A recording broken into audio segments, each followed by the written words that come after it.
মাননীয় স্পিকার, বিশ্বের বিভিন্ন দেশে নানান রকম সংস্কৃতি থাকে। নাচের সংস্কৃতি, গানের সংস্কৃতি, অভিনয়ের সংস্কৃতি, কবিতার সংস্কৃতি। আমাদের দেশে মাননীয় স্পিকার গত ১.৫ বছর এবং এরপরে গত ২ মাস ধরে আমরা মবের সংস্কৃতি দেখলাম। আমরা দেখলাম বাংলাদেশ ব্যাংকের গভর্নরকে মব করে সরানো হয়েছে। আমরা দেখলাম বাসসের প্রধানকে মব করা হয়েছে। বরিশাল আদালতের প্রাঙ্গণে মব হয়েছে। সুপ্রিম কোর্ট লয়ার্স রুমে মব হয়েছে।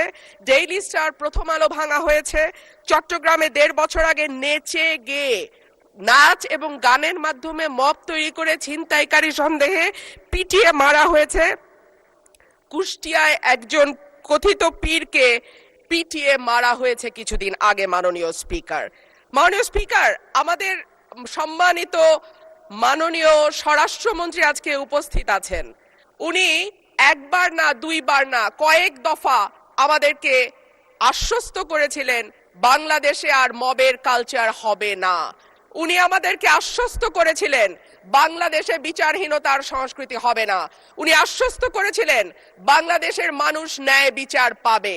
কিন্তু আমরা দেখলাম একটির পর একটি জায়গায় মবের ঘটনা ঘটেই চলেছে।